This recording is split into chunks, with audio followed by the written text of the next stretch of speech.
Welcome back. اس lecture میں دیکھتے ہیں کہ نارملائزیشن کیا ہوتی ہے، اس کا ہمارا آبجیکٹو کیا ہے نارملائز کرنے کا. ہم جب ڈیٹا بیس بناتے ہیں تو اس کے اندر ٹیبلز یا ریلیشنز موجود ہوتے ہیں. پریویس لیکچر میں ہم نے دیکھا تھا کہ ان کے اندر مختلف طرح کی پرابلمز موجود ہوتی ہیں، تو انہی پرابلمز کو ہم نے ختم بھی کرنا ہے. جس طرح کے پریویس لیکچر میں ہم نے دیکھا 3 طرح کی اناملیز ہم نے پڑھی: انسرشن اناملی، ڈیلیشن اناملی اور اپڈیٹ اناملی. تو 3 طرح کی یہ اناملیز اگر موجود ہوں تو ڈیٹا بیس میں آپ کے پرابلمز آئیں گے. تو نارملائزیشن کا یہی ہمارا آبجیکٹو ہے کہ ہم نے وہ جو پرابلمز ہیں ان کو ہم نے ختم کرنا ہے، تاکہ جو ہمارے جو نئے ٹیبل بنیں گے، نئے ریلیشن جو بنیں گے وہ کیا ہوں، ریلائیبل ہوں، قابل اعتماد ہوں، کہ اگر ہم ان میں ڈیٹا سٹور کر رہے ہیں وہ ہمارا ٹھیک سٹور ہو رہا ہے. Normalization, it is a process of producing reliable database relations. دوسرا آبجیکٹو جو ہے the aim of normalization is to reduce redundancy and eliminate anomalies. کہ آپ نے ڈیٹا بیس میں سے جو ریڈنڈنسی ہے، جو ڈپلیکیشن ہے، اس کو ریڈیوس کرنا ہے، اس کو کم کرنا ہے. ڈپلیکیشن ریڈنڈنسی کو ہم ڈیٹا بیس میں سے ختم نہیں کر سکتے کمپلیٹ، لیکن ہم اس کو کم سے کم لیول پر لے کر جاتے ہیں. تو یہ کس طریقے سے ہوگا؟ یہ ایک سٹیپ وائز پروسیجر ہے. تو ہر سٹیپ میں، ہر پروسیجر میں، ہر سٹیج پہ جا کے ہم ڈیٹا بیس کی جو ٹیبلز ہیں ان میں امپروومنٹس لاتے ہیں، بہتری لاتے ہیں ان کے اندر. تو انہیں سٹیجز کو نارمل فارمز کہا جاتا ہے. پہلی سٹیج کو فرسٹ نارمل فارم کہا جاتا ہے، فرسٹ این ایف سے اظہار کیا جاتا ہے اسے. اس طرح سیکنڈ نارمل فارم ہے، اسی طرح تھرڈ نارمل فارم ہے، اور اس سے آگے بھی ہیں. لیکن آپ کے سلیبس میں 3 نارمل فارم ہیں. عام طور پر جو ڈیٹا بیس میں پرابلم ہوتے ہیں وہ تھرڈ نارمل فارم تک ختم ہو جاتے ہیں، ریزالو ہو جاتے ہیں. لیکن اگر پھر بھی موجود رہیں تو پھر ہم تھرڈ سے آگے جو ہائر نارمل فارمز ہیں ان کی طرف بڑھتے ہیں. تو ہر نارمل فارم پہ ہم ڈیٹا بیس کے اندر امپروومنٹ کرتے ہیں، پھر اس سے اگلی نارمل فارم کے اندر بڑھتے ہیں، اس میں امپروومنٹ کرتے ہیں، پھر اس سے آگے اسی طرح. تو دیکھتے ہیں کہ نارملائزیشن کس طریقے سے ہوتی ہے. تو پہلے کی ڈیفینیشن آ رہی ہے کہ فنکشنل ڈیپینڈنسی کیا ہے، اس کو دیکھتے ہیں. اس کی ڈیفینیشن ہے کہ if there are 2 attributes A and B، فرض کریں 2 ایٹریبیوٹس ہیں، یہ 2 کالم ہیں A اور B کسی بھی ٹیبل کے اندر، and we can obtain the exact value of B by using A. اور ہم B کو استعمال کرتے ہوئے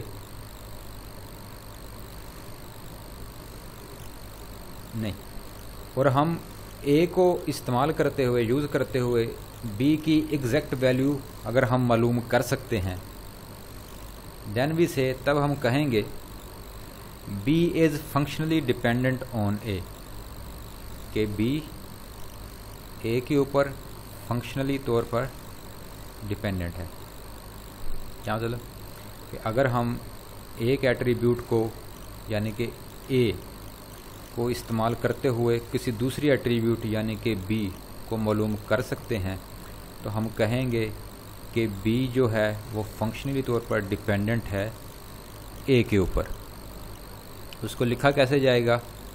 اے ایرو بی، یعنی کہ اے ڈٹرمنس بی، یعنی کہ اے کے ذریعے ہم بی کی ویلیو معلوم کر سکتے ہیں. ایرو کے جو لیفٹ سائڈ پر جو ایٹریبیوٹ ہوگی اسے ہم کہیں گے ڈٹرمننٹ. جیسے کہ اگزامپل سے دیکھتے ہیں ہم، نیچے ٹیبل بنا ہوا ہے، رول نمبر اسٹور ہے، اس میں نیم ہے، سبجیکٹ ہے، اور کیا ہے؟ ٹیچر ہے. اب اس میں چیک کرنا ہے ہم نے کہ کس ایٹریبیوٹ کے ذریعے کون سی دوسری ایٹریبیوٹ معلوم کی جا سکتی ہے. تو پہلے ہم جو پرائمری کی ہے رول نمبر اس کو دیکھتے ہیں. کیا رول نمبر کو لے کر باقی چیزیں معلوم کی جا سکتی ہیں؟ اگر میں کہتا ہوں رول نمبر 1 کا نیم بتائیں تو آپ فوراً بتا دیں گے کہ اس کا نام احمد ہے. اگر میں کہتا ہوں کہ رول نمبر 2 کا سبجیکٹ بتائیں تو فوراً بتا دیں گے اس کا میتھ ہے. اگر میں کہتا ہوں کہ رول نمبر 4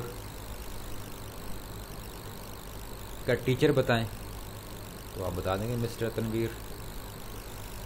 یعنی کہ رول نمبر کے ذریعے نیم بھی معلوم کیا جا سکتا ہے، سبجیکٹ بھی معلوم کیا جا سکتا ہے، ٹیچر کا نیم بھی معلوم کیا جا سکتا ہے. تو یعنی کہ رول نمبر ڈٹرمن کرتی ہے نیم کو بھی، سبجیکٹ کو بھی، ٹیچر کو بھی، یا نیم، سبجیکٹ اور ٹیچر کی ویلیوز معلوم کی جا سکتی ہیں رول نمبر کے ذریعے. اب نیم کو چیک کرتے ہیں کہ کیا نیم کے ذریعے کوئی دوسری چیزیں معلوم کی جا سکتی ہیں. اگر میں کہتا ہوں جس کا نام ہے احمد، اس کا رول نمبر بتائیں، نہیں بتا سکتے کیونکہ کلاس میں 2 نام کے لوگ موجود ہیں، احمد اور احمد. اس کا رول نمبر 1 ہے اور اس کا ہے 4، یعنی کہ نیم کے ذریعے آپ رول نمبر نہیں بتا سکتے. اسی طرح سبجیکٹ بھی نہیں بتا سکتے، اسی طرح ٹیچر کا نیم بھی نہیں بتا سکتے، کیونکہ جو نیم ہیں وہ ایک سے زیادہ ہیں ایک جیسے، تو ان کے ذریعے آپ ایگزیکٹ ویلیو نہیں بتا سکتے. اس طرح اب ہم دیکھتے ہیں کہ سبجیکٹ کے ذریعے کوئی چیز بتا سکتے ہیں. سبجیکٹ کے ذریعے رول نمبر بتایا جا سکتا ہے، نہیں بتایا جا سکتا. اگر فزکس کی بات کریں تو رول نمبر 1 بھی ہے، رول نمبر 5 بھی نہیں بتا سکتے. سبجیکٹ کے ذریعے اسٹوڈنٹ نیم بتا سکتے ہیں، نہیں بتا سکتے، وہ بھی ایک سے زیادہ ہیں. کیا سبجیکٹ کے ذریعے ٹیچر بتا سکتے ہیں؟ اگر آپ غور کریں کہ اس ٹیبل کو میں نے اسی طریقے سے ڈیزائن کیا ہے کہ ایک سبجیکٹ کو صرف ایک ہی ٹیچر پڑھا رہا ہے. جیسے کہ اگر فزکس کی بات کریں، فزکس کو دیکھیں صرف ایک ہی ٹیچر پڑھا رہے ہیں، ڈاکٹر عصمت. اگر میں کہتا ہوں کہ فزکس کون سے ٹیچر پڑھا رہے ہیں تو آپ فوراً کہیں گے ڈاکٹر عصمت. میتھ کون سے ٹیچر پڑھا رہے ہیں؟ ڈاکٹر مویر. C S C Imran. Economics Tanveer. تو یعنی کہ سبجیکٹ کے ذریعے ٹیچر کا نیم معلوم کیا جا سکتا ہے. وہ اس ٹیبل کے مطابق سبجیکٹ کے ذریعے ٹیچر کا نیم معلوم کیا جا سکتا ہے.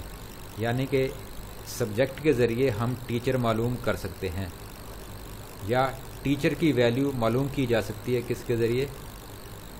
سبجیکٹ کے ذریعے.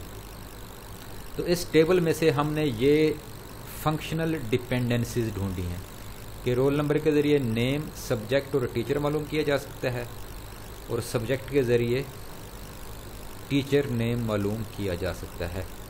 تو اسی چیز کو فنکشنل ڈپینڈنسی کہا جاتا ہے.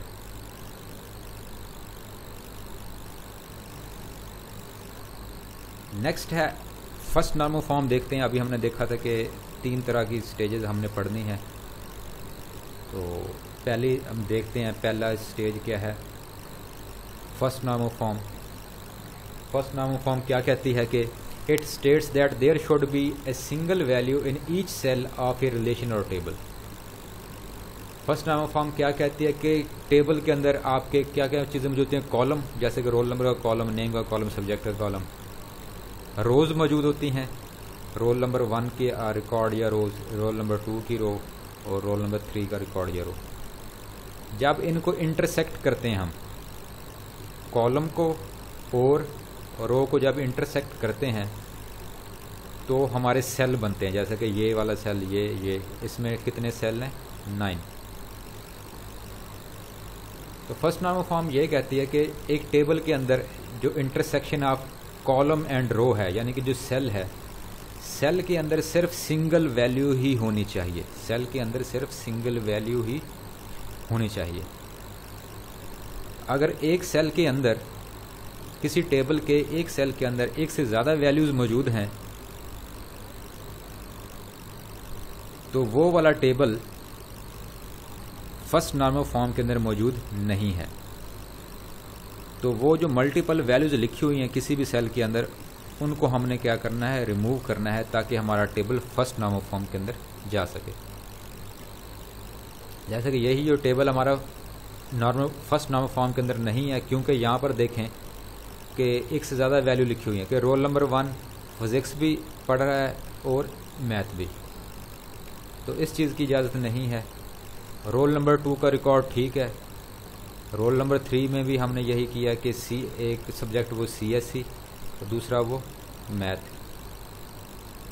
تو یہاں پر بھی ایک سے زیادہ ویلیو ہیں. یہی ویلیوز ہم نے کیا کرنی ہے؟ سیپریٹ کرنی ہے. تو ہمارا ٹیبل جو ہوگا، ریلیشن جو ہوگا، وہ فرسٹ نارمل فارم کے اندر چلا جائے گا. جیسے کہ اس ٹیبل کو دیکھیں، یہ ہمارا ٹیبل فرسٹ نارمل فارم کے اندر ہے. کیسے؟ کہ رول نمبر 1 احمد اور فزکس، رول نمبر 1 احمد اور فزکس. پھر کیا کریں گے؟ رول نمبر 1 احمد اور میتھ، رول نمبر 1 احمد اور میتھ، یہ ہم نے سیپریٹ کر لی. اس طرح جو ریکارڈ نمبر یہاں پہ پہلے ٹیبل رول نمبر 2 کا تھا وہ ٹھیک ہے، وہ ہم نے ویسے کے ویسے لکھ دیے. 3 کو چیک کریں کہ ریکارڈ رول نمبر 3 نیم اس کا کاشف، 2 سبجیکٹ پڑھ رہا ہے، ان کو باری باری ہم سیپریٹ کر دیں گے. Roll number 3 Kashif CSE، roll number 3 Kashif CSE، اور اسی طرح roll number 3 Kashif math, roll number 3 Kashif math. تو اس ٹیبل میں ہم نے ملٹیپل جو ویلیوز تھیں سیل کے اندر جو موجود، ان کو سیپریٹ کر دیا.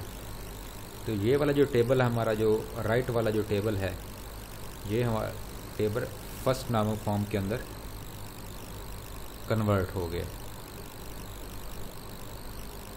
تو اگر اب فرض کریں ہم ایسا نہ کرتے تو اس ٹیبل کے اندر اناملیز موجود تھیں. اس کے اندر فرض کریں رول نمبر 1 جو ہے وہ فزکس کو پڑھنا نہیں چاہتا، وہ صرف میتھ پڑھنا چاہتا ہے.